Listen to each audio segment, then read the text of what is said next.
Genesis, chapter 1 to 25. In the beginning, God created the heavens and the earth. The earth was formless and empty.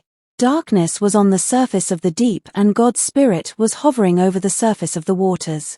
God said, "Let there be light," and there was light. God saw the light, and saw that it was good. God divided the light from the darkness. God called the light day, and the darkness he called night. There was evening and there was morning, the first day. God said, "Let there be an expanse in the middle of the waters, and let it divide the waters from the waters." God made the expanse, and divided the waters which were under the expanse from the waters which were above the expanse, and it was so. God called the expanse sky. There was evening and there was morning, a second day. God said, "Let the waters under the sky be gathered together to one place, and let the dry land appear," and it was so. God called the dry land earth, and the gathering together of the waters he called seas. God saw that it was good. God said, "Let the earth yield grass, herbs yielding seeds, and fruit trees bearing fruit after their kind, with their seeds in it, on the earth," and it was so. The earth yielded grass, herbs yielding seed after their kind, and trees bearing fruit, with their seeds in it, after their kind, and God saw that it was good. There was evening and there was morning, a third day.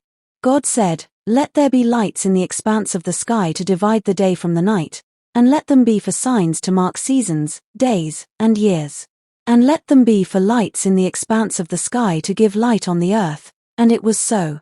God made the two great lights, the greater light to rule the day, and the lesser light to rule the night. He also made the stars. God set them in the expanse of the sky to give light to the earth, and to rule over the day and over the night, and to divide the light from the darkness. God saw that it was good. There was evening and there was morning, a fourth day.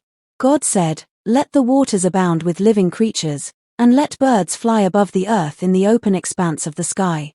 God created the large sea creatures and every living creature that moves, with which the waters swarmed, after their kind, and every winged bird after its kind. God saw that it was good. God blessed them, saying, "Be fruitful, and multiply, and fill the waters in the seas, and let birds multiply on the earth." There was evening and there was morning, a fifth day. God said, "Let the earth produce living creatures after their kind, livestock, creeping things, and animals of the earth after their kind," and it was so. God made the animals of the earth after their kind, and the livestock after their kind, and everything that creeps on the ground after its kind. God saw that it was good. God said, "Let's make man in our image, after our likeness. Let them have dominion over the fish of the sea, and over the birds of the sky, and over the livestock, and over all the earth, and over every creeping thing that creeps on the earth." God created man in his own image. In God's image he created him, male and female he created them. God blessed them. God said to them, "Be fruitful, multiply, fill the earth, and subdue it. Have dominion over the fish of the sea, over the birds of the sky, and over every living thing that moves on the earth." God said, "Behold, I have given you every herb yielding seed, which is on the surface of all the earth, and every tree, which bears fruit yielding seed. It will be your food. To every animal of the earth, and to every bird of the sky, and to everything that creeps on the earth, in which there is life, I have given every green herb for food," and it was so. God saw everything that he had made, and, behold, it was very good. There was evening and there was morning, a sixth day. The heavens, the earth, and all their vast array were finished. On the seventh day God finished his work which he had done, and he rested on the seventh day from all his work which he had done. God blessed the seventh day, and made it holy, because he rested in it from all his work of creation which he had done. This is the history of the generations of the heavens and of the earth when they were created, in the day that Yahweh God made the earth and the heavens. No plant of the field was yet in the earth, and no herb of the field had yet sprung up, for Yahweh God had not caused it to rain on the earth. There was not a man to till the ground. But a mist went up from the earth, and watered the whole surface of the ground. Yahweh God formed man from the dust of the ground, and breathed into his nostrils the breath of life, and man became a living soul. Yahweh God planted a garden eastward, in Eden, and there he put the man whom he had formed. Out of the ground Yahweh God made every tree to grow that is pleasant to the sight, and good for food, including the tree of life in the middle of the garden and the tree of the knowledge of good and evil. A river went out of Eden to water the garden, and from there it was parted, and became the source of 4 rivers. The name of the first is Pishon. It flows through the whole land of Havilah, where there is gold. And the gold of that land is good. Bdellium and onyx stone are also there. The name of the second river is Gihon. It is the same river that flows through the whole land of Cush. The name of the third river is Hiddekel. This is the one which flows in front of Assyria. The fourth river is the Euphrates. Yahweh God took the man, and put him into the Garden of Eden to cultivate and keep it. Yahweh God commanded the man, saying, You may freely eat of every tree of the garden. But you shall not eat of the tree of the knowledge of good and evil, for in the day that you eat of it, you will surely die. Yahweh God said, It is not good for the man to be alone. I will make him a helper comparable to him. Out of the ground Yahweh God formed every animal of the field, and every bird of the sky, and brought them to the man to see what he would call them. Whatever the man called every living creature became its name. The man gave names to all livestock, and to the birds of the sky, and to every animal of the field, but for man there was not found a helper comparable to him. Yahweh God caused the man to fall into a deep sleep.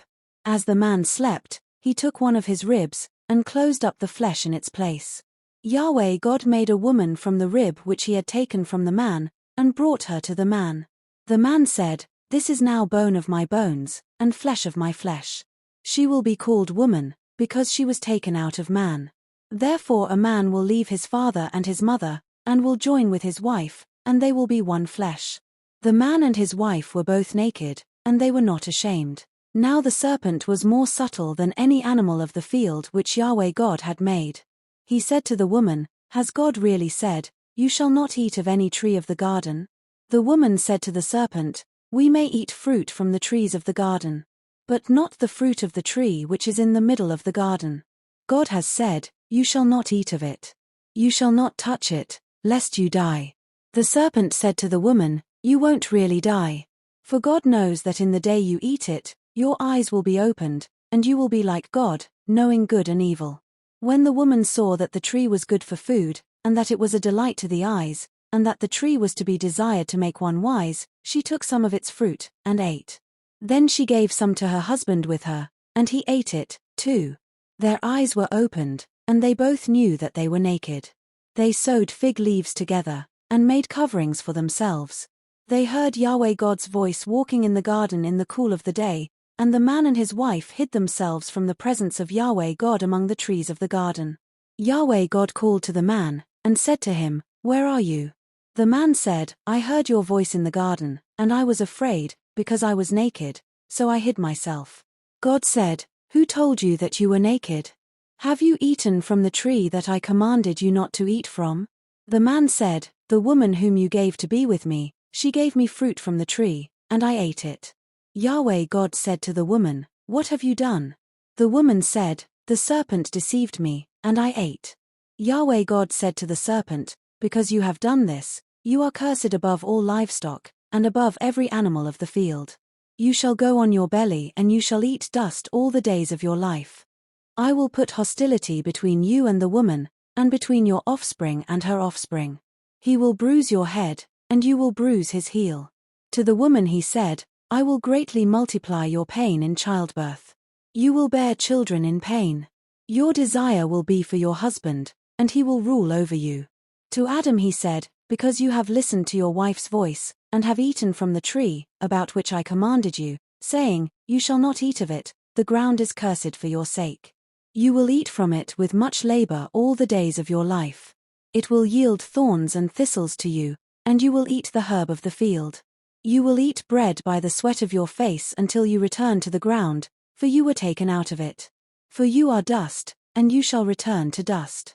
The man called his wife Eve because she would be the mother of all the living. Yahweh God made garments of animal skins for Adam and for his wife, and clothed them. Yahweh God said, Behold, the man has become like one of us, knowing good and evil. Now, lest he reach out his hand, and also take of the tree of life, and eat, and live forever. Therefore Yahweh God sent him out from the Garden of Eden, to till the ground from which he was taken. So he drove out the man, and he placed cherubim at the east of the Garden of Eden, and a flaming sword which turned every way, to guard the way to the tree of life. The man knew Eve his wife. She conceived, and gave birth to Cain, and said, I have gotten a man with Yahweh's help. Again she gave birth to Cain's brother Abel. Abel was a keeper of sheep, but Cain was a tiller of the ground. As time passed, Cain brought an offering to Yahweh from the fruit of the ground. Abel also brought some of the firstborn of his flock and of its fat. Yahweh respected Abel and his offering, but he didn't respect Cain and his offering. Cain was very angry, and the expression on his face fell. Yahweh said to Cain, Why are you angry? Why has the expression of your face fallen? If you do well, won't it be lifted up? If you don't do well, sin crouches at the door. Its desire is for you, but you are to rule over it. Cain said to Abel, his brother, Let's go into the field. While they were in the field, Cain rose up against Abel, his brother, and killed him. Yahweh said to Cain, Where is Abel, your brother? He said, I don't know. Am I my brother's keeper? Yahweh said, What have you done? The voice of your brother's blood cries to me from the ground. Now you are cursed because of the ground, which has opened its mouth to receive your brother's blood from your hand. From now on, when you till the ground, it won't yield its strength to you. You will be a fugitive and a wanderer in the earth. Cain said to Yahweh, My punishment is greater than I can bear. Behold, you have driven me out today from the surface of the ground. I will be hidden from your face, and I will be a fugitive and a wanderer in the earth. Whoever finds me will kill me. Yahweh said to him, Therefore whoever slays Cain, vengeance will be taken on him sevenfold. Yahweh appointed a sign for Cain, so that anyone finding him would not strike him. Cain left Yahweh's presence, and lived in the land of Nod, east of Eden. Cain knew his wife. She conceived, and gave birth to Enoch. He built a city, and named the city after the name of his son, Enoch. Irad was born to Enoch. Irad became the father of Mehujael. Mehujael became the father of Methushael. Methushael became the father of Lamech. Lamech took 2 wives. The name of the first one was Oda, and the name of the second one was Zillah. Oda gave birth to Jabal, who was the father of those who dwell in tents and have livestock. His brother's name was Jubal, who was the father of all who handle the harp and pipe. Zillah also gave birth to Tubal-Cain, the forger of every cutting instrument of bronze and iron. Tubal-Cain's sister was Naamah. Lamech said to his wives, Oda and Zillah, Hear my voice. You wives of Lamech, listen to my speech, for I have slain a man for wounding me, a young man for bruising me. If Cain will be avenged 7 times, truly Lamech 77 times. Adam knew his wife again. She gave birth to a son, and named him Seth, saying, For God has given me another child instead of Abel, for Cain killed him. A son was also born to Seth, and he named him Enosh. At that time men began to call on Yahweh's name. This is the book of the generations of Adam. In the day that God created man, he made him in God's likeness. He created them male and female and blessed them. On the day they were created, he named them Adam. Adam lived 130 years, and became the father of a son in his own likeness, after his image, and named him Seth. The days of Adam after he became the father of Seth were 800 years, and he became the father of other sons and daughters. All the days that Adam lived were 930 years, then he died. Seth lived 105 years, then became the father of Enosh.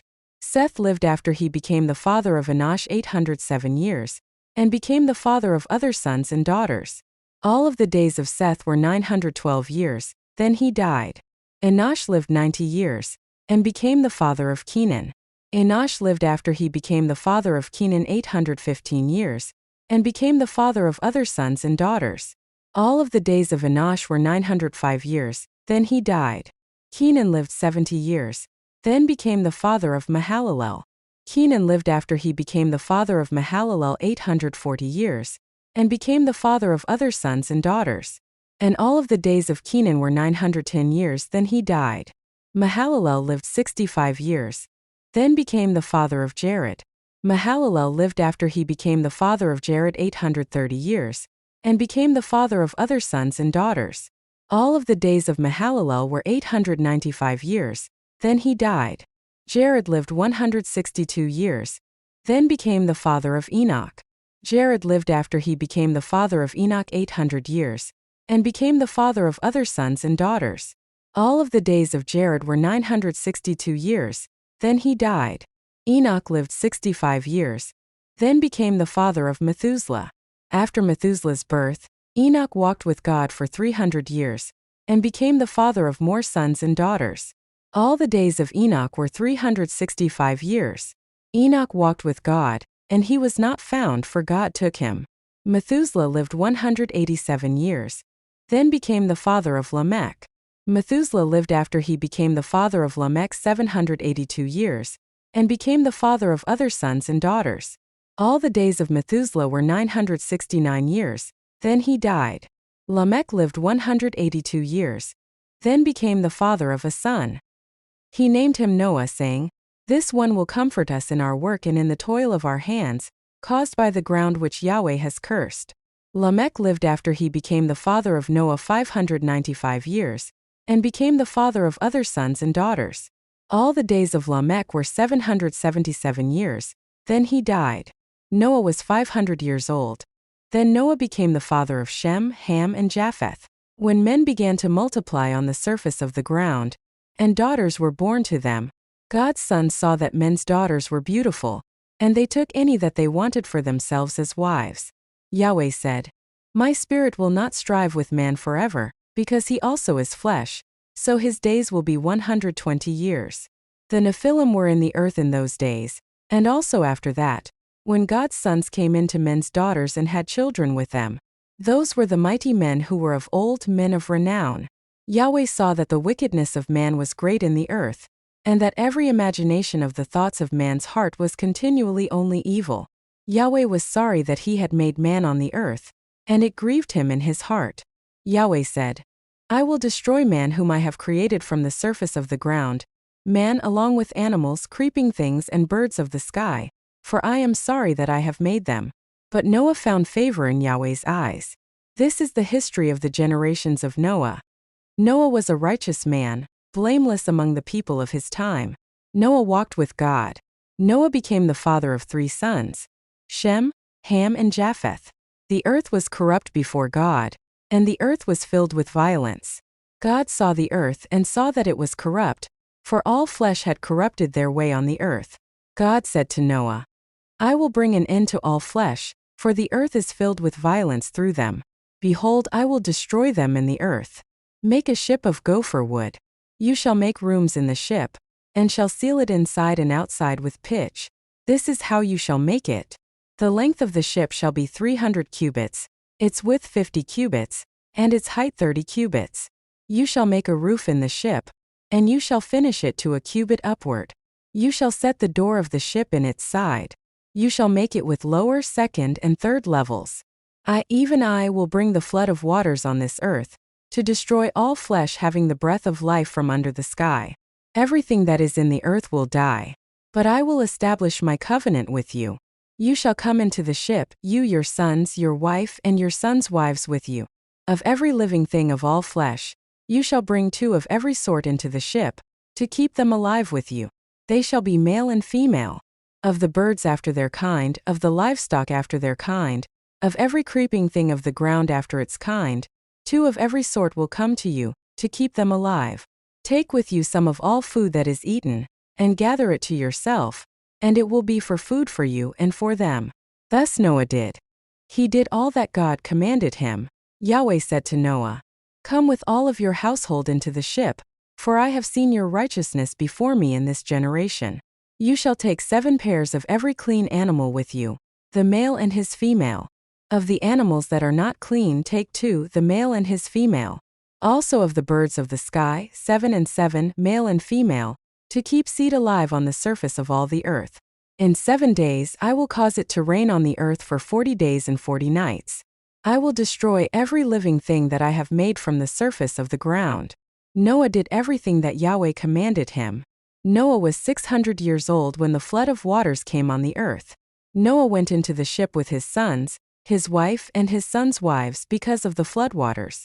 Clean animals, unclean animals, birds, and everything that creeps on the ground. went by pairs to Noah into the ship, male and female, as God commanded Noah. After the 7 days, the floodwaters came on the earth.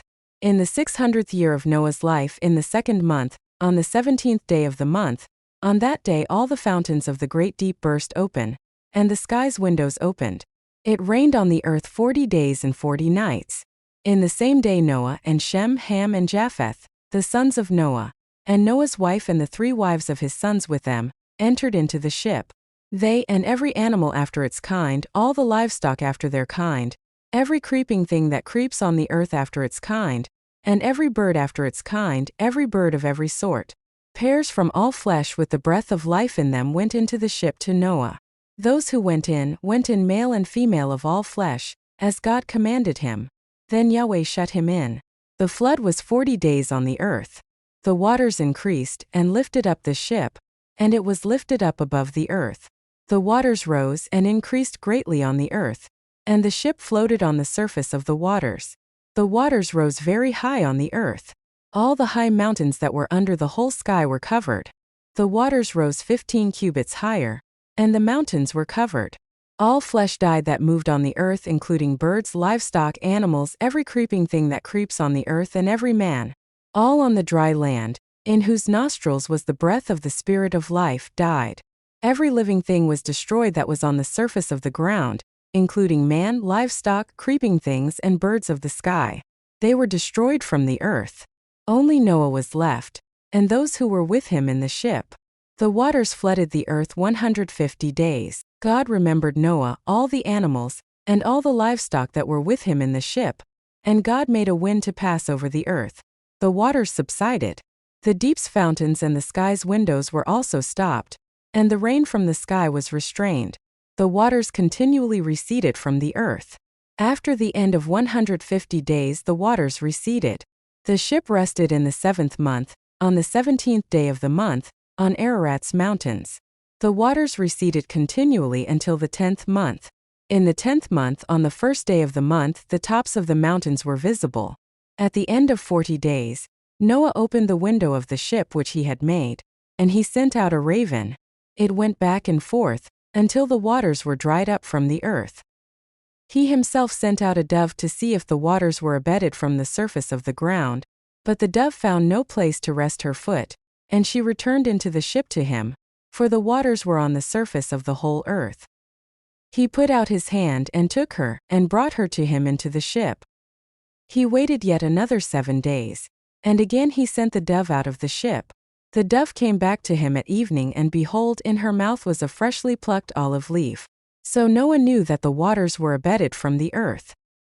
He waited yet another 7 days, and sent out the dove, and she didn't return to him any more. In the 601st year, in the 1st month, the 1st day of the month, the waters were dried up from the earth. Noah removed the covering of the ship, and looked. He saw that the surface of the ground was dry. In the 2nd month, on the 27th day of the month, the earth was dry. God spoke to Noah, saying, "Go out of the ship, you, your wife, your sons, and your sons' wives with you. Bring out with you every living thing that is with you of all flesh, including birds, livestock, and every creeping thing that creeps on the earth, that they may breed abundantly in the earth, and be fruitful, and multiply on the earth."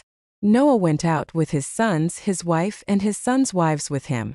Every animal, every creeping thing, and every bird, whatever moves on the earth after their families, went out of the ship. Noah built an altar to Yahweh, and took of every clean animal, and of every clean bird, and offered burnt offerings on the altar. Yahweh smelled the pleasant aroma. Yahweh said in his heart, "I will not again curse the ground any more for man's sake, because the imagination of man's heart is evil from his youth. I will never again strike every living thing as I have done.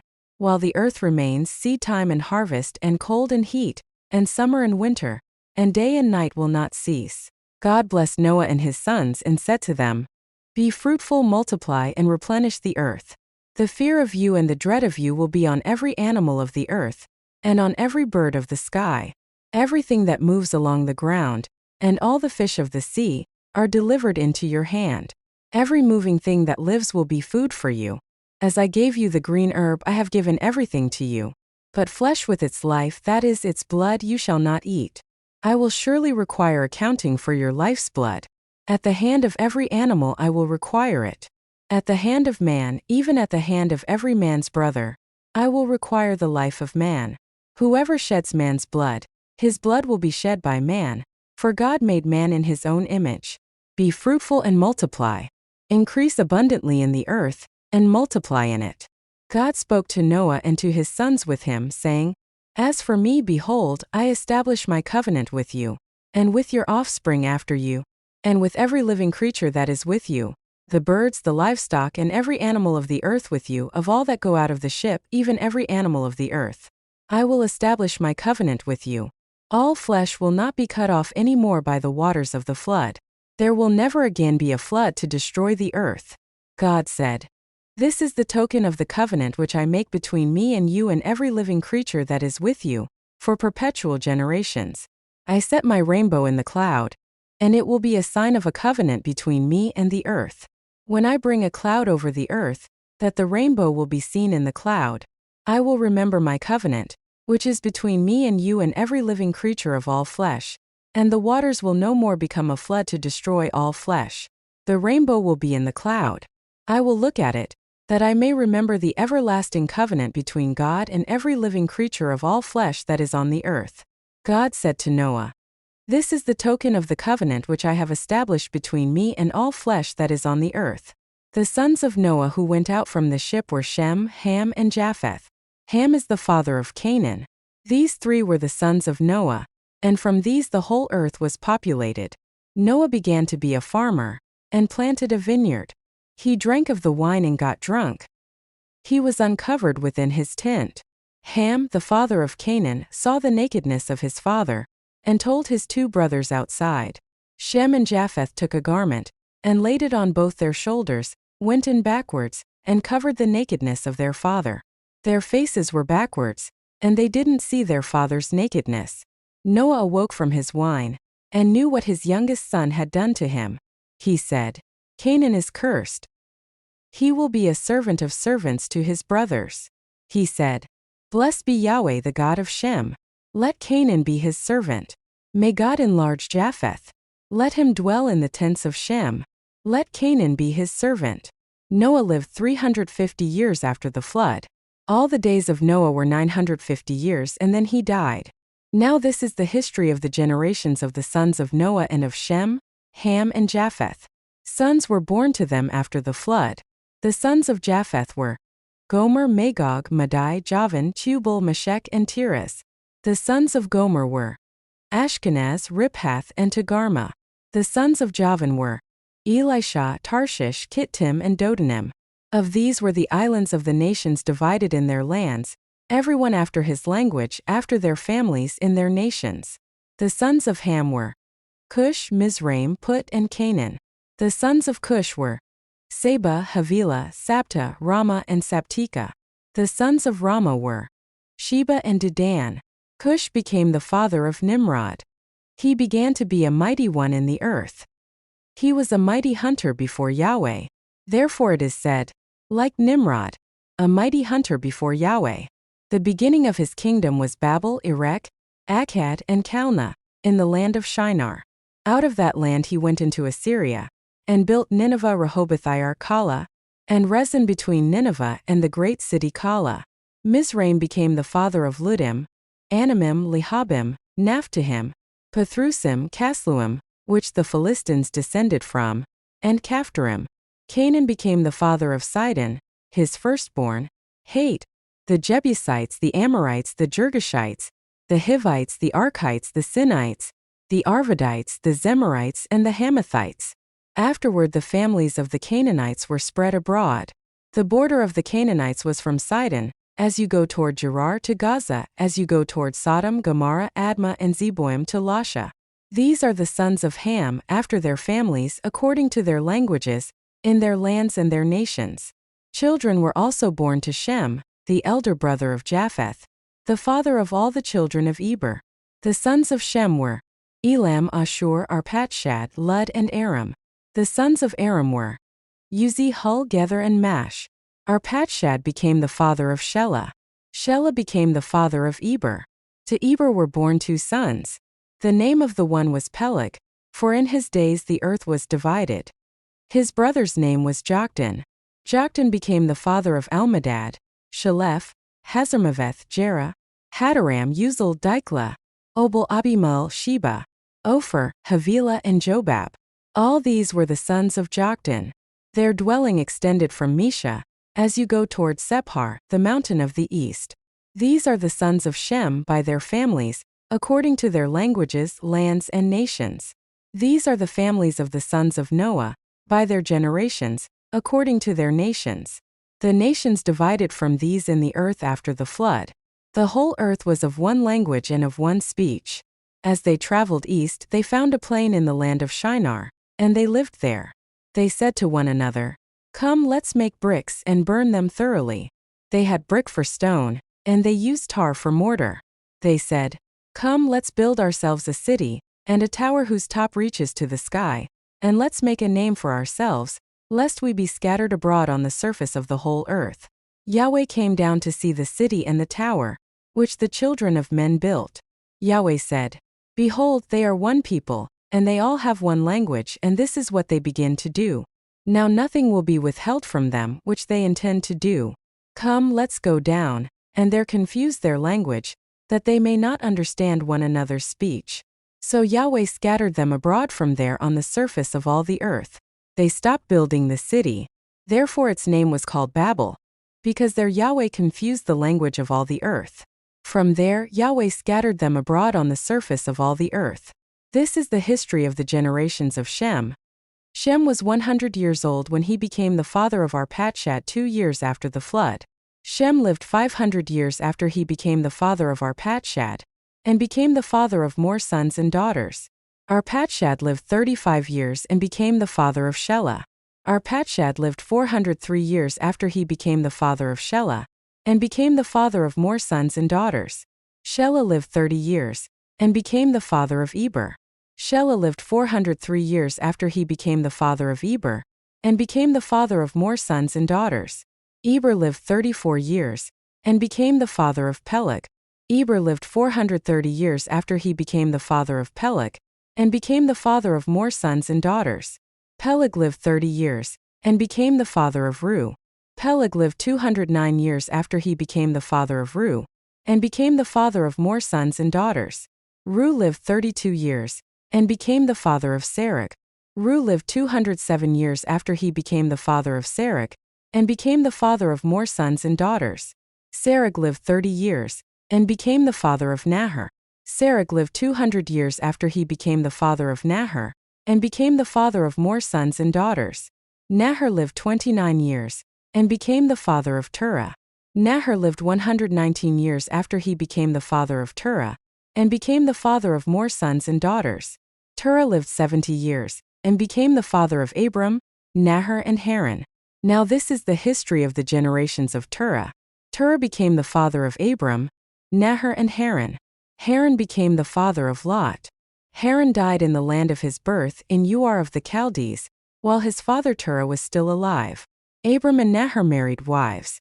The name of Abram's wife was Sarai, and the name of Nahor's wife was Milcah, the daughter of Haran, who was also the father of Iscah. Sarai was barren. She had no child. Terah took Abram his son, Lot the son of Haran, his son's son, and Sarai his daughter-in-law, his son Abram's wife. They went from Ur of the Chaldees, to go into the land of Canaan. They came to Haran and lived there. The days of Terah were 205 years. Terah died in Haran.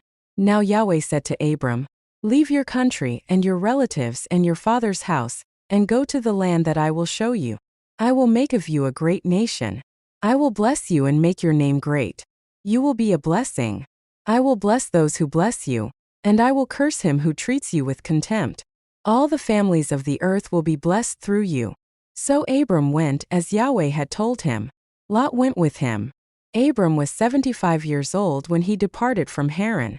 Abram took Sarai his wife, Lot his brother's son, all their possessions that they had gathered, and the people whom they had acquired in Haran, and they went to go into the land of Canaan. They entered into the land of Canaan. Abram passed through the land to the place of Shechem, to the oak of Moreh. At that time Canaanites were in the land. Yahweh appeared to Abram and said, I will give this land to your offspring.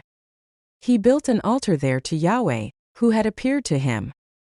He left from there to go to the mountain on the east of Bethel and pitched his tent, having Bethel on the west and Ai on the east. There he built an altar to Yahweh and called on Yahweh's name. Abram traveled, still going on toward the south. There was a famine in the land. Abram went down into Egypt to live as a foreigner there, for the famine was severe in the land. When he had come near to enter Egypt, he said to Sarai his wife, "See now, I know that you are a beautiful woman to look at. It will happen that when the Egyptians see you they will say, 'This is his wife.' They will kill me, but they will save you alive. Please say that you are my sister, that it may be well with me for your sake, and that my soul may live because of you." When Abram had come into Egypt, Egyptians saw that the woman was very beautiful. The princes of Pharaoh saw her, and praised her to Pharaoh, and the woman was taken into Pharaoh's house. He dealt well with Abram for her sake. He had sheep, cattle, male donkeys, male servants, female donkeys, and camels. Yahweh afflicted Pharaoh and his house with great plagues because of Sarai, Abram's wife. Pharaoh called Abram and said, "What is this that you have done to me? Why didn't you tell me that she was your wife? Why did you say, 'She is my sister,' so that I took her to be my wife? Now therefore see your wife, take her and go your way." Pharaoh commanded men concerning him, and they escorted him away with his wife and all that he had. Abram went up out of Egypt, he, his wife, all that he had, and Lot with him, into the south. Abram was very rich in livestock, in silver, and in gold. He went on his journeys from the south as far as Bethel, to the place where his tent had been at the beginning between Bethel and Ai, to the place of the altar, which he had made there at the first. There Abram called on Yahweh's name. Lot also, who went with Abram, had flocks, herds, and tents. The land was not able to bear them, that they might live together, for their possessions were so great that they couldn't live together. There was strife between the herdsmen of Abram's livestock and the herdsmen of Lot's livestock. The Canaanites and the Perizzites lived in the land at that time. Abram said to Lot, "Please let there be no strife between you and me, and between your herdsmen and my herdsmen, for we are relatives. Isn't the whole land before you? Please separate yourself from me. If you go to the left hand, then I will go to the right. Or if you go to the right hand, then I will go to the left." Lot lifted up his eyes and saw all the plain of the Jordan, that it was well watered everywhere, before Yahweh destroyed Sodom and Gomorrah, like the garden of Yahweh, like the land of Egypt as you go to Zoar. So Lot chose the plain of the Jordan for himself. Lot traveled east, and they separated themselves from one another. Abram lived in the land of Canaan, and Lot lived in the cities of the plain, and moved his tent as far as Sodom. Now the men of Sodom were exceedingly wicked and sinners against Yahweh.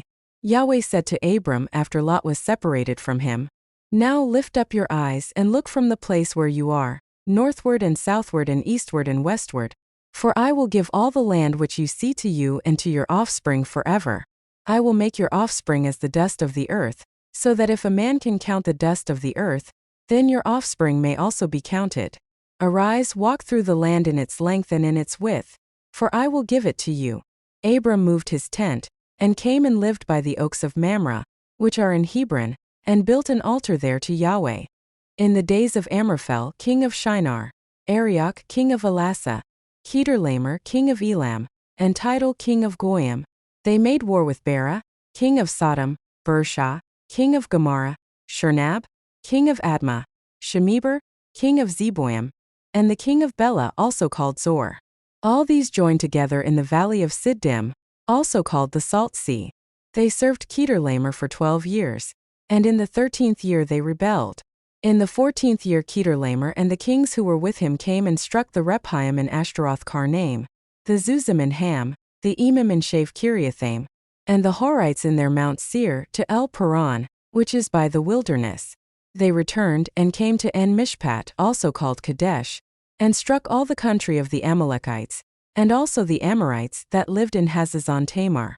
The king of Sodom and the king of Gomorrah, the king of Admah, the king of Zeboim, and the king of Bela, also called Zor, went out, and they set the battle in array against them in the valley of Siddim, against Chedorlaomer king of Elam, Tidal king of Goyim, Amraphel king of Shinar, and Arioch king of Elasa.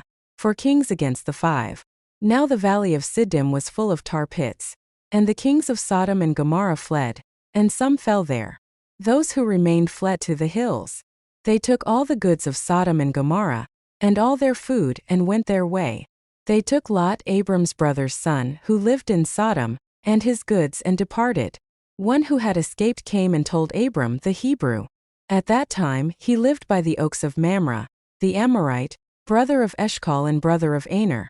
They were allies of Abram. When Abram heard that his relative was taken captive, he led out his 318 trained men, born in his house, and pursued as far as Dan. He divided himself against them by night, he and his servants, and struck them, and pursued them to Hobah, which is on the left hand of Damascus. He brought back all the goods, and also brought back his relative Lot and his goods, and the women also, and the other people. The king of Sodom went out to meet him after his return from the slaughter of Kedorlaomer, and the kings who were with him, at the valley of Shave, that is, the king's valley. Melchizedek king of Salem brought out bread and wine. He was priest of God Most High. He blessed him and said, Blessed be Abram of God Most High, possessor of heaven and earth. Blessed be God Most High, who has delivered your enemies into your hand. Abram gave him 1/10 of all. The king of Sodom said to Abram, Give me the people and take the goods for yourself. Abram said to the king of Sodom, I have lifted up my hand to Yahweh, God Most High, possessor of heaven and earth, that I will not take a thread nor a sandal strap nor anything that is yours, lest you should say, I have made Abram rich. I will accept nothing from you except that which the young men have eaten, and the portion of the men who went with me, Aner, Eshcol, and Mamre. Let them take their portion. After these things Yahweh's word came to Abram in a vision, saying, Don't be afraid, Abram. I am your shield, your exceedingly great reward. Abram said, Lord Yahweh, what will you give me, since I go childless, and he who will inherit my estate is Eliezer of Damascus? Abram said, Behold, you have given no children to me, and behold, one born in my house is my heir. Behold, Yahweh's word came to him, saying, This man will not be your heir, but he who will come out of your own body will be your heir. Yahweh brought him outside and said, Look now toward the sky and count the stars if you are able to count them. He said to Abram, So your offspring will be. He believed in Yahweh, who credited it to him for righteousness. He said to Abram, I am Yahweh who brought you out of Ur of the Chaldees, to give you this land to inherit it. He said, Lord Yahweh, how will I know that I will inherit it? He said to him, Bring me a heifer 3 years old, a female goat 3 years old, a ram 3 years old, a turtle dove, and a young pigeon. He brought him all these, and divided them in the middle, and laid each half opposite the other, but he didn't divide the birds. The birds of prey came down on the carcasses, and Abram drove them away. When the sun was going down, a deep sleep fell on Abram. Now terror and great darkness fell on him. He said to Abram, Know for sure that your offspring will live as foreigners in a land that is not theirs, and will serve them. They will afflict them 400 years. I will also judge that nation whom they will serve. Afterward they will come out with great wealth. But you will go to your fathers in peace. You will be buried at a good old age. In the 4th generation they will come here again, for the iniquity of the Amorite is not yet full. It came to pass that, when the sun went down and it was dark, behold, a smoking furnace and a flaming torch passed between these pieces. In that day Yahweh made a covenant with Abram, saying, I have given this land to your offspring, from the river of Egypt to the great river, the river Euphrates, the land of the Kenite, the Kenizzites, the Cadmonites, the Hittites, the Perizzites, the Rephaim, the Amorites, the Canaanites, the Girgashites, and the Jebusites. Now Sarai, Abram's wife, bore him no children. She had a servant, an Egyptian, whose name was Hagar. Sarai said to Abram, See now, Yahweh has restrained me from bearing. Please go in to my servant. It may be that I will obtain children by her. Abram listened to the voice of Sarai. Sarai, Abram's wife, took Hagar the Egyptian, her servant, after Abram had lived 10 years in the land of Canaan, and gave her to Abram her husband to be his wife. He went in to Hagar, and she conceived. When she saw that she had conceived, her mistress was despised in her eyes. Sarai said to Abram, This wrong is your fault. I gave my servant into your bosom, And when she saw that she had conceived, she despised me. May Yahweh judge between me and you. But Abram said to Sarai, Behold, your maid is in your hand. Do to her whatever is good in your eyes. Sarai dealt harshly with her, and she fled from her face. Yahweh's angel found her by a fountain of water in the wilderness, by the fountain on the way to Shur. He said, Hagar, Sarai's servant, where did you come from? Where are you going? She said, I am fleeing from the face of my mistress Sarai. Yahweh's angel said to her, Return to your mistress, and submit yourself under her hands. Yahweh's angel said to her, I will greatly multiply your offspring, that they will not be counted for multitude. Yahweh's angel said to her, Behold, you are with child and will bear a son. You shall call his name Ishmael, because Yahweh has heard your affliction. He will be like a wild donkey among men. His hand will be against every man, and every man's hand against him. He will live opposed to all of his brothers. She called the name of Yahweh who spoke to her. You are a God who sees, for she said, Have I even stayed alive after seeing him? Therefore the well was called Bir Lahai Roi. Behold, it is between Kadesh and Bered. Hagar bore a son for Abram. Abram called the name of his son, whom Hagar bore, Ishmael. Abram was 86 years old when Hagar bore Ishmael to Abram. When Abram was 99 years old, Yahweh appeared to Abram and said to him, I am God Almighty. Walk before me and be blameless. I will make my covenant between me and you, and will multiply you exceedingly. Abram fell on his face. God talked with him, saying, As for me, behold, my covenant is with you.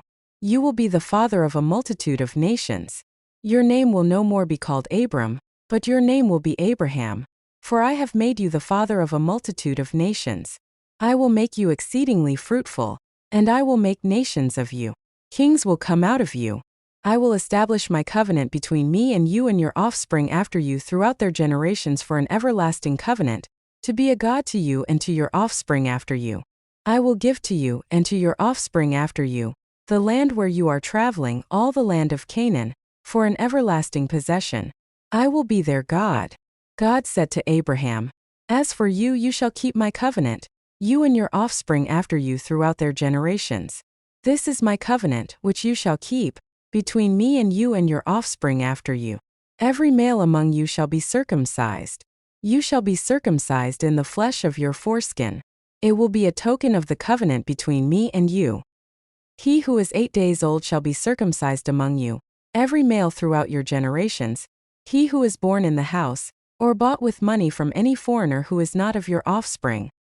He who is born in your house, and he who is bought with your money, must be circumcised. My covenant shall be in your flesh for an everlasting covenant. The uncircumcised male who is not circumcised in the flesh of his foreskin, that soul shall be cut off from his people. He has broken my covenant. God said to Abraham, As for Sarai your wife, you shall not call her name Sarai, but her name shall be Sarah. I will bless her, and moreover I will give you a son by her. Yes, I will bless her, and she will be a mother of nations. Kings of peoples will come from her. Then Abraham fell on his face and laughed and said in his heart, Will a child be born to him who is 100 years old?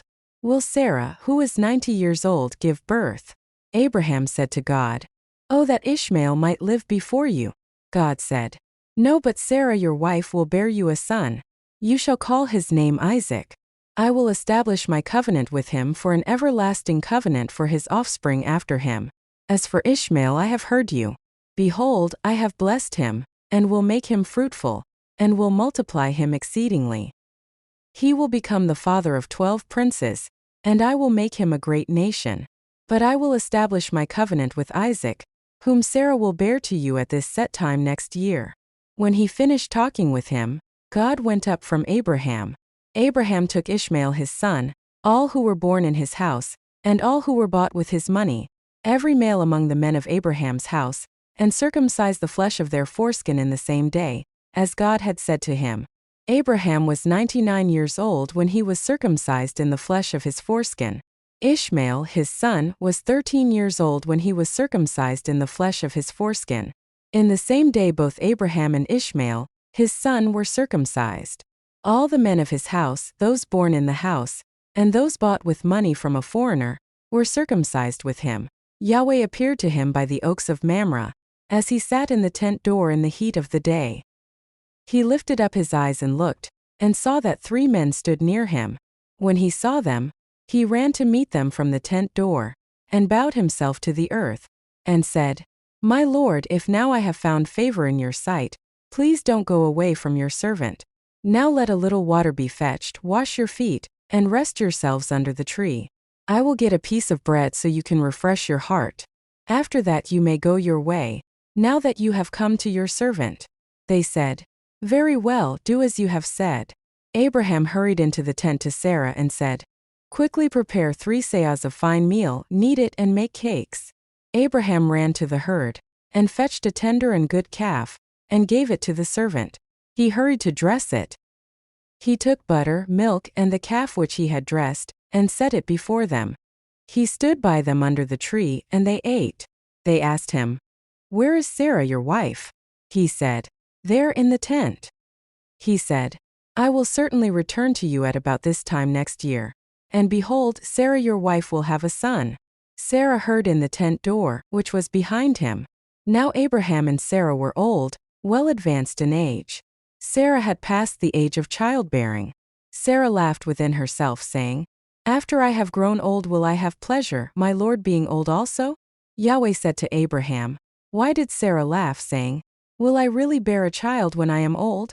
Is anything too hard for Yahweh? At the set time I will return to you, when the season comes around, and Sarah will have a son."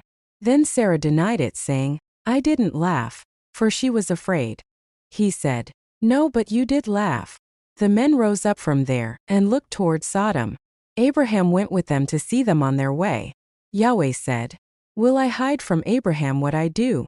Since Abraham will surely become a great and mighty nation, and all the nations of the earth will be blessed in him? For I have known him, to the end that he may command his children and his household after him, that they may keep the way of Yahweh, to do righteousness and justice, to the end that Yahweh may bring on Abraham that which he has spoken of him." Yahweh said, "Because the cry of Sodom and Gomorrah is great, and because their sin is very grievous, I will go down now, and see whether their deeds are as bad as the reports which have come to me. If not, I will know." The men turned from there, and went toward Sodom, but Abraham stood yet before Yahweh. Abraham came near and said, "Will you consume the righteous with the wicked? What if there are 50 righteous within the city? Will you consume and not spare the place for the 50 righteous who are in it? May it be far from you to do things like that, to kill the righteous with the wicked, so that the righteous should be like the wicked. May that be far from you. Shouldn't the judge of all the earth do right?" Yahweh said, "If I find in Sodom 50 righteous within the city, then I will spare the whole place for their sake." Abraham answered, "See now, I have taken it on myself to speak to the Lord, although I am dust and ashes. What if there will lack 5 of the 50 righteous? Will you destroy all the city for lack of 5? He said, "I will not destroy it if I find 45 there." He spoke to him yet again and said, "What if there are 40 found there?" He said, "I will not do it for the 40's sake." He said, "Oh, don't let the Lord be angry, and I will speak. What if there are 30 found there?" He said, "I will not do it if I find 30 there." He said, "See now, I have taken it on myself to speak to the Lord. What if there are 20 found there?" He said, "I will not destroy it for the 20's sake." He said, "Oh, don't let the Lord be angry, and I will speak just once more. What if 10 are found there?" He said, "I will not destroy it for the 10's sake." Yahweh went his way as soon as he had finished communing with Abraham, and Abraham returned to his place. The 2 angels came to Sodom at evening. Lot sat in the gate of Sodom. Lot saw them and rose up to meet them. He bowed himself with his face to the earth, and he said, "See now, my lords, please come into your servant's house, stay all night, wash your feet, and you can rise up early and go on your way." They said, "No, but we will stay in the street all night." He urged them greatly, and they came in with him and entered into his house. He made them a feast and baked unleavened bread, and they ate. But before they lay down, the men of the city, the men of Sodom, surrounded the house, both young and old, all the people from every quarter. They called to Lot and said to him, "Where are the men who came in to you this night? Bring them out to us that we may have sex with them." Lot went out to them through the door, and shut the door after himself.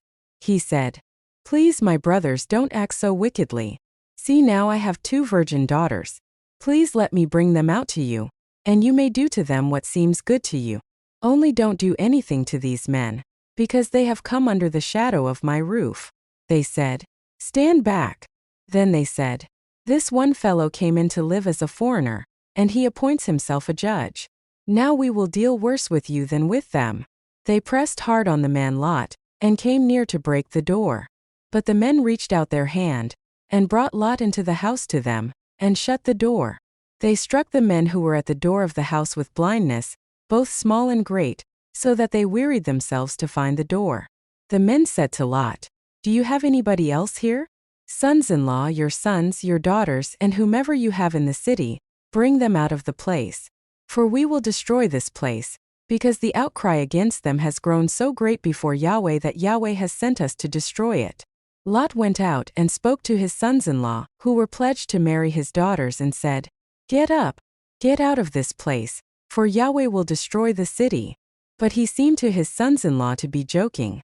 When the morning came, then the angels hurried Lot, saying, "Get up, take your wife and your 2 daughters who are here, lest you be consumed in the iniquity of the city." But he lingered, and the men grabbed his hand, his wife's hand, and his 2 daughters' hands, Yahweh being merciful to him, and they took him out and set him outside of the city. It came to pass when they had taken them out that he said, "Escape for your life. Don't look behind you and don't stay anywhere in the plain. Escape to the mountains, lest you be consumed." Lot said to them, "Oh, not so, my lord. See now, your servant has found favor in your sight, and you have magnified your loving kindness, which you have shown to me in saving my life. I can't escape to the mountain, lest evil overtake me and I die. See now, this city is near to flee to, and it is a little one. Oh, let me escape there, isn't it a little one? And my soul will live." He said to him, "Behold, I have granted your request concerning this thing also, that I will not overthrow the city of which you have spoken. Hurry, escape there, for I can't do anything until you get there." Therefore the name of the city was called Zor. The sun had risen on the earth when Lot came to Zor. Then Yahweh rained on Sodom and on Gomorrah sulfur and fire from Yahweh out of the sky. He overthrew those cities, all the plain, all the inhabitants of the cities, and that which grew on the ground. But Lot's wife looked back from behind him, and she became a pillar of salt. Abraham went up early in the morning to the place where he had stood before Yahweh. He looked toward Sodom and Gomorrah, and toward all the land of the plain, and saw that the smoke of the land went up as the smoke of a furnace. When God destroyed the cities of the plain, God remembered Abraham, and sent Lot out of the middle of the overthrow, when he overthrew the cities in which Lot lived. Lot went up out of Zor, and lived in the mountain, and his 2 daughters with him, for he was afraid to live in Zor. He lived in a cave with his 2 daughters. The firstborn said to the younger, "Our father is old, and there is not a man in the earth to come in to us in the way of all the earth. Come, let's make our father drink wine, and we will lie with him, that we may preserve our father's family line." They made their father drink wine that night, and the firstborn went in and lay with her father. He didn't know when she lay down, nor when she arose. It came to pass on the next day, that the firstborn said to the younger, "Behold, I lay last night with my father. Let's make him drink wine again tonight. You go in and lie with him, that we may preserve our father's family line." They made their father drink wine that night also. The younger went and lay with him. He didn't know when she lay down, nor when she got up. Thus both of Lot's daughters were with child by their father. The firstborn bore a son and named him Moab. He is the father of the Moabites to this day. The younger also bore a son, and called his name Ben-Ammi. He is the father of the children of Ammon to this day. Abraham traveled from there toward the land of the south, and lived between Kadesh and Shur. He lived as a foreigner in Gerar. Abraham said about Sarah his wife, "She is my sister." Abimelech king of Gerar sent and took Sarah. But God came to Abimelech in a dream of the night, and said to him, "Behold, you are a dead man because of the woman whom you have taken. for she is a man's wife. Now Abimelech had not come near her. He said, Lord, will you kill even a righteous nation? Didn't he tell me? She is my sister? Even she herself said, He is my brother. I have done this in the integrity of my heart and the innocence of my hands. God said to him in the dream, Yes, I know that in the integrity of your heart you have done this, and I also withheld you from sinning against me. Therefore I didn't allow you to touch her. Now therefore restore the man's wife. For he is a prophet, and he will pray for you and you will live. If you don't restore her, know for sure that you will die, you and all who are yours. Abimelech rose early in the morning, and called all his servants, and told all these things in their ear. The men were very scared. Then Abimelech called Abraham and said to him, What have you done to us? How have I sinned against you, that you have brought on me and on my kingdom a great sin? You have done deeds to me that ought not to be done. Abimelech said to Abraham, What did you see that you have done this thing? Abraham said, Because I thought, Surely the fear of God is not in this place. They will kill me for my wife's sake. Besides, she is indeed my sister, the daughter of my father, but not the daughter of my mother, and she became my wife. When God caused me to wander from my father's house, I said to her, This is your kindness which you shall show to me. Everywhere that we go, say of me, He is my brother. Abimelech took sheep and cattle, male servants and female servants, and gave them to Abraham and restored Sarah, his wife, to him. Abimelech said, Behold, my land is before you. Dwell where it pleases you. To Sarah he said, Behold, I have given your brother 1,000 pieces of silver. Behold, it is for you a covering of the eyes to all that are with you. In front of all you are vindicated. Abraham prayed to God. So God healed Abimelech, his wife and his female servants, and they bore children. For Yahweh had closed up tight all the wombs of the house of Abimelech, because of Sarah Abraham's wife. Yahweh visited Sarah as he had said. And Yahweh did to Sarah as he had spoken. Sarah conceived, and bore Abraham a son in his old age, at the set time of which God had spoken to him. Abraham called his son who was born to him, whom Sarah bore to him, Isaac. Abraham circumcised his son Isaac when he was 8 days old, as God had commanded him. Abraham was 100 years old when his son Isaac was born to him. Sarah said, God has made me laugh.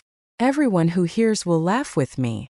She said, Who would have said to Abraham that Sarah would nurse children? For I have borne him a son in his old age. The child grew and was weaned. Abraham made a great feast on the day that Isaac was weaned. Sarah saw the son of Hagar the Egyptian, whom she had borne to Abraham, mocking. Therefore she said to Abraham, Cast out this servant and her son, for the son of this servant will not be heir with my son Isaac. The thing was very grievous in Abraham's sight on account of his son. God said to Abraham, Don't let it be grievous in your sight because of the boy, and because of your servant. In all that Sarah says to you, listen to her voice, for your offspring will be named through Isaac. I will also make a nation of the son of the servant, because he is your child. Abraham rose up early in the morning, and took bread and a container of water, and gave it to Hagar, putting it on her shoulder, and gave her the child and sent her away. She departed, and wandered in the wilderness of Beersheba. The water in the container was spent, and she put the child under one of the shrubs. She went and sat down opposite him a good way off, about a bow shot away. For she said, Don't let me see the death of the child. She sat opposite him and lifted up her voice and wept. God heard the voice of the boy. The angel of God called to Hagar out of the sky and said to her, What troubles you, Hagar? Don't be afraid. For God has heard the voice of the boy where he is. Get up, lift up the boy and hold him with your hand. For I will make him a great nation. God opened her eyes and she saw a well of water. She went, filled the container with water, and gave the boy a drink. God was with the boy and he grew. He lived in the wilderness, and as he grew up, he became an archer. He lived in the wilderness of Paran. His mother got a wife for him out of the land of Egypt. At that time Abimelech and Phicol the captain of his army spoke to Abraham, saying, God is with you in all that you do. Now therefore swear to me here by God that you will not deal falsely with me, nor with my son, nor with my son's son. But according to the kindness that I have done to you, you shall do to me, and to the land in which you have lived as a foreigner. Abraham said, I will swear. Abraham complained to Abimelech because of a water well, which Abimelech's servants had violently taken away. Abimelech said, I don't know who has done this thing. You didn't tell me, and I didn't hear of it until today. Abraham took sheep and cattle, and gave them to Abimelech. Those two made a covenant. Abraham set 7 ewe lambs of the flock by themselves. Abimelech said to Abraham, What do these 7 ewe lambs which you have set by themselves mean? He said, You shall take these 7 ewe lambs from my hand, that it may be a witness to me, that I have dug this well. Therefore he called that place Beersheba, because they both swore an oath there. So they made a covenant at Beersheba. Abimelech rose up with Phicol, the captain of his army, and they returned into the land of the Philistines. Abraham planted a tamarisk tree in Beersheba, and there he called on the name of Yahweh, the everlasting God. Abraham lived as a foreigner in the land of the Philistines many days. After these things God tested Abraham and said to him, Abraham. He said, Here I am. He said, Now take your son, your only son Isaac whom you love, and go into the land of Moriah. Offer him there as a burnt offering on one of the mountains which I will tell you of. Abraham rose early in the morning and saddled his donkey, and took 2 of his young men with him and Isaac his son. He split the wood for the burnt offering and rose up, and went to the place of which God had told him. On the 3rd day Abraham lifted up his eyes, and saw the place far off. Abraham said to his young men, Stay here with the donkey. The boy and I will go over there. We will worship and come back to you. Abraham took the wood of the burnt offering and laid it on Isaac his son. He took in his hand the fire and the knife. They both went together. Isaac spoke to Abraham his father and said, My father. He said, Here I am, my son. He said, Here is the fire and the wood, but where is the lamb for a burnt offering? Abraham said, God will provide himself the lamb for a burnt offering, my son. So they both went together.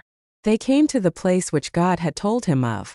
Abraham built the altar there, and laid the wood in order, bound Isaac his son, and laid him on the altar on the wood. Abraham stretched out his hand, and took the knife to kill his son. Yahweh's angel called to him out of the sky and said, Abraham, Abraham. He said, Here I am. He said, Don't lay your hand on the boy or do anything to him. For now I know that you fear God, since you have not withheld your son, your only son, from me. Abraham lifted up his eyes and looked, and saw that behind him was a ram caught in the thicket by his horns. Abraham went and took the ram, and offered him up for a burnt offering instead of his son. Abraham called the name of that place, Yahweh will provide. As it is said to this day, On Yahweh's mountain it will be provided. Yahweh's angel called to Abraham a second time out of the sky, and said, I have sworn by myself, says Yahweh, because you have done this thing, and have not withheld your son, your only son, that I will bless you greatly, and I will multiply your offspring greatly like the stars of the heavens, and like the sand which is on the seashore. Your offspring will possess the gate of his enemies. All the nations of the earth will be blessed by your offspring, because you have obeyed my voice. So Abraham returned to his young men, and they rose up and went together to Beersheba. Abraham lived at Beersheba. After these things Abraham was told, Behold Milcah, she also has borne children to your brother Nahor, Uzi his firstborn, Buz his brother, Kemuel the father of Aram, Chesed, Hazo, Pildash, Jidlaph and Bethuel. Bethuel became the father of Rebekah. These 8 Milcah bore to Nahor, Abraham's brother. His concubine, whose name was Reumah, also bore Tebah, Gaham, Tahash and Maachah. Sarah lived 127 years. This was the length of Sarah's life. Sarah died in Kiriath Arba, also called Hebron, in the land of Canaan. Abraham came to mourn for Sarah, and to weep for her. Abraham rose up from before his dead and spoke to the children of Het, saying, I am a stranger and a foreigner living with you. Give me a possession of a burying place with you, that I may bury my dead out of my sight. The children of Het answered Abraham, saying to him, Hear us, my lord. You are a prince of God among us. Bury your dead in the best of our tombs. None of us will withhold from you his tomb. Bury your dead." Abraham rose up, and bowed himself to the people of the land, to the children of Het. He talked with them, saying, "If you agree that I should bury my dead out of my sight, hear me, and entreat for me to Ephron the son of Zohar, that he may sell me the cave of Machpelah, which he has, which is in the end of his field. For the full price let him sell it to me among you as a possession for a burial place." Now Ephron was sitting in the middle of the children of Het. Ephron the Hittite answered Abraham in the hearing of the children of Het, even of all who went in at the gate of his city, saying, "No, my lord, hear me.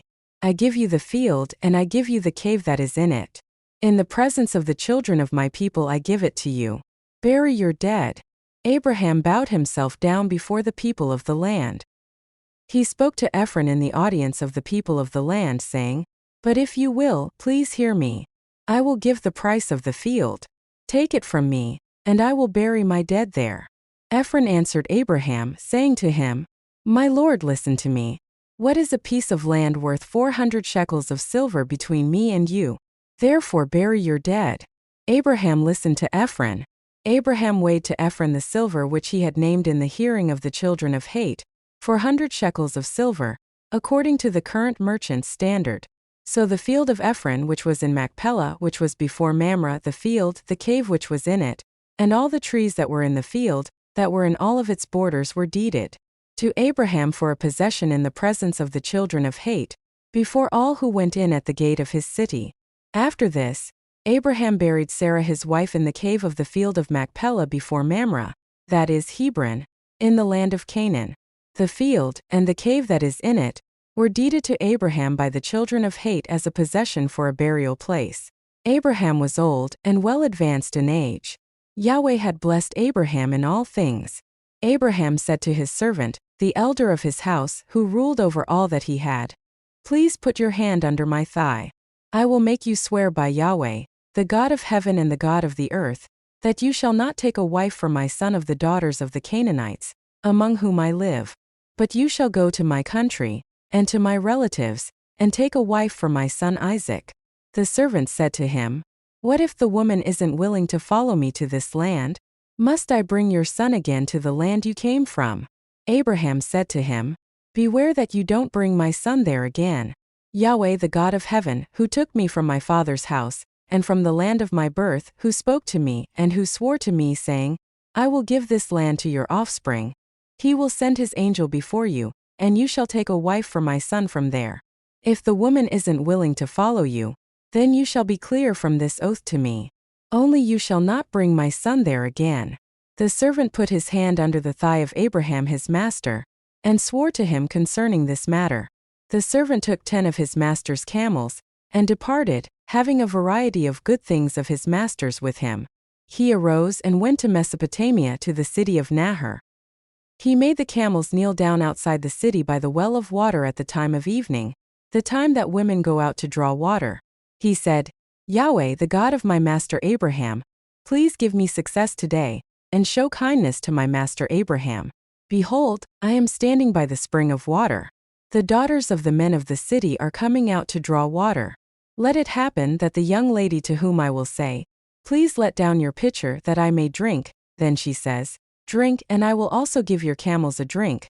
Let her be the one you have appointed for your servant Isaac. By this I will know that you have shown kindness to my master." Before he had finished speaking, behold, Rebekah came out, who was born to Bethuel the son of Milcah, the wife of Nahor, Abraham's brother, with her pitcher on her shoulder. The young lady was very beautiful to look at, a virgin. No man had known her. She went down to the spring, filled her pitcher, and came up. The servant ran to meet her and said, "Please give me a drink, a little water from your pitcher." She said, "Drink, my lord." She hurried, and let down her pitcher on her hand, and gave him a drink. When she had finished giving him a drink, she said, "I will also draw for your camels until they have finished drinking." She hurried, and emptied her pitcher into the trough, and ran again to the well to draw, and drew for all his camels. The man looked steadfastly at her, remaining silent, to know whether Yahweh had made his journey prosperous or not. As the camels had done drinking, the man took a golden ring of half a shekel weight, and 2 bracelets for her hands of 10 shekels weight of gold, and said, "Whose daughter are you? Please tell me. Is there room in your father's house for us to stay?" She said to him, "I am the daughter of Bethuel the son of Milcah, whom she bore to Nahor." She said moreover to him, "We have both straw and feed enough and room to lodge in." The man bowed his head and worshipped Yahweh. He said, "Blessed be Yahweh, the God of my master Abraham, who has not forsaken his loving kindness and his truth toward my master. As for me, Yahweh has led me on the way to the house of my master's relatives." The young lady ran and told her mother's house about these words. Rebekah had a brother, and his name was Laban. Laban ran out to the man to the spring. When he saw the ring and the bracelets on his sister's hands, and when he heard the words of Rebekah his sister saying, "This is what the man said to me," he came to the man. Behold, he was standing by the camels at the spring. He said, "Come in, you blessed of Yahweh.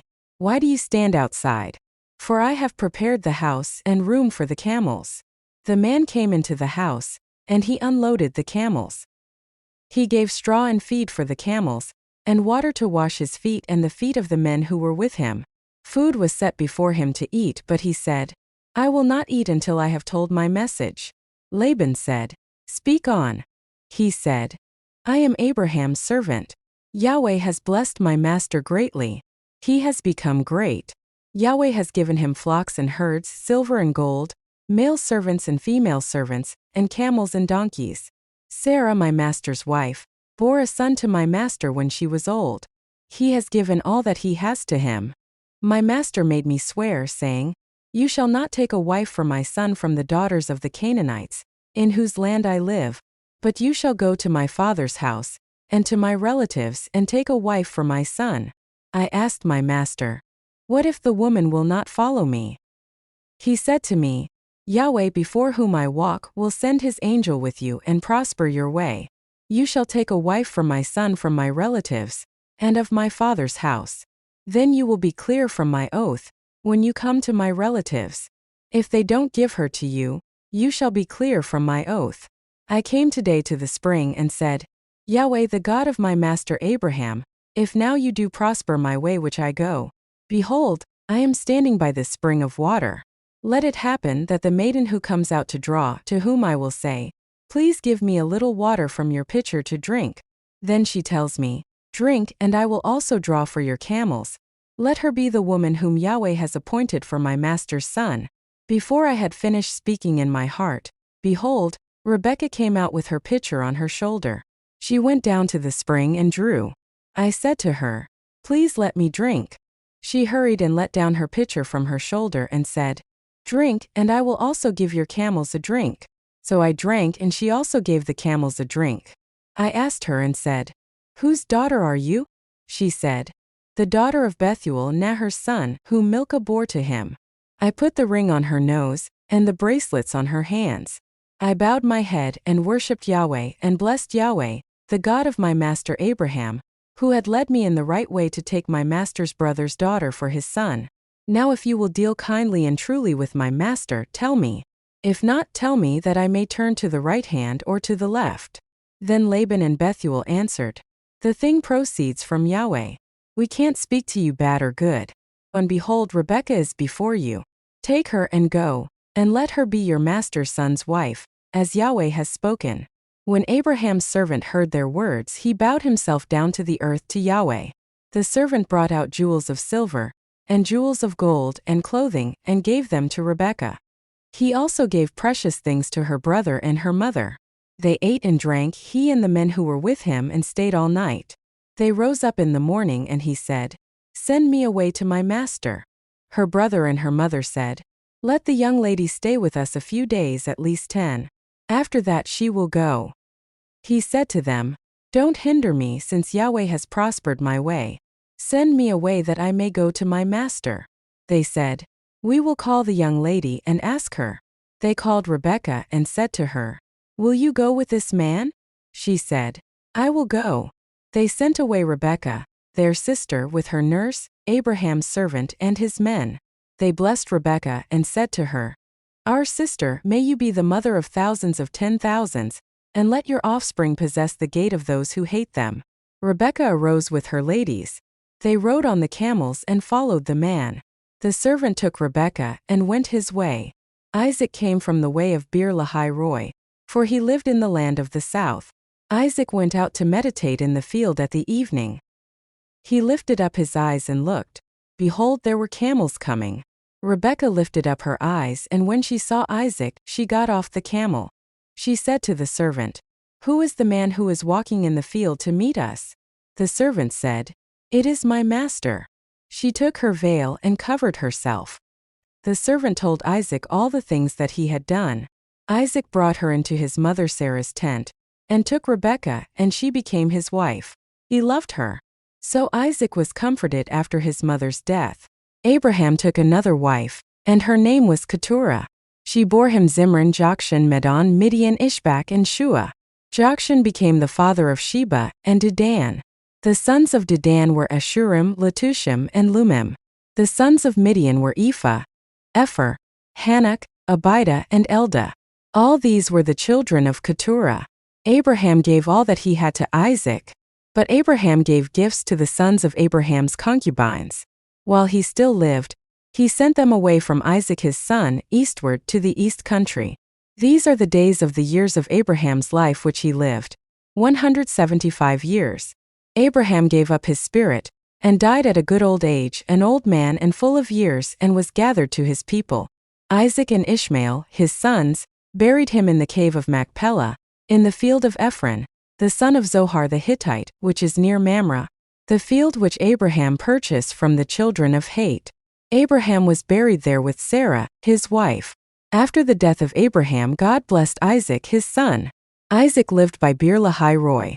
Now this is the history of the generations of Ishmael, Abraham's son, whom Hagar the Egyptian, Sarah's servant, bore to Abraham. These are the names of the sons of Ishmael by their names according to the order of their birth. The firstborn of Ishmael, Nebaioth, then Kedar, Adbeel, Mibsam, Mishma, Duma, Massa, Hadad, Tema, Jetur, Naphish, and Kedemah. These are the sons of Ishmael, and these are their names by their villages, and by their encampments, 12 princes according to their nations.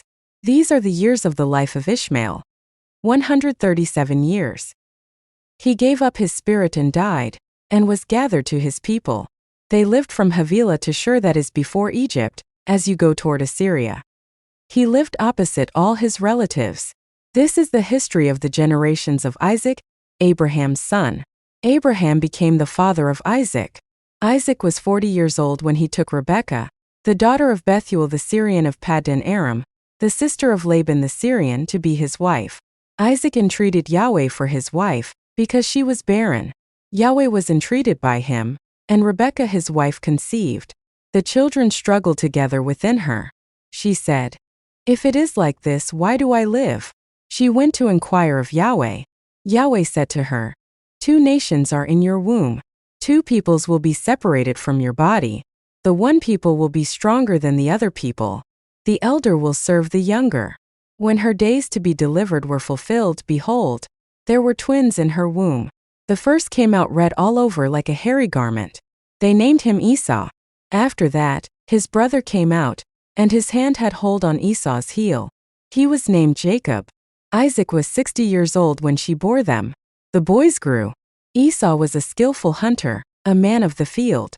Jacob was a quiet man living in tents. Now Isaac loved Esau because he ate his venison. Rebekah loved Jacob. Jacob boiled stew. Esau came in from the field, and he was famished. Esau said to Jacob, "Please feed me with some of that red stew, for I am famished." Therefore his name was called Edom. Jacob said, "First sell me your birthright." Esau said, "Behold, I am about to die. What good is the birthright to me?" Jacob said, "Swear to me first." He swore to him. He sold his birthright to Jacob. Jacob gave Esau bread and lentil stew. He ate and drank, rose up, and went his way. So Esau despised his birthright. Now that we've read today's chapter, let's close by praying the prayer Jesus taught us. Our Father who art in heaven, hallowed be thy name. Thy kingdom come. Thy will be done in earth as it is in heaven. Give us this day our daily bread. And forgive us our debts as we forgive our debtors. And lead us not into temptation, but deliver us from evil. For thine is the kingdom, the power and the glory, forever and ever. Amen.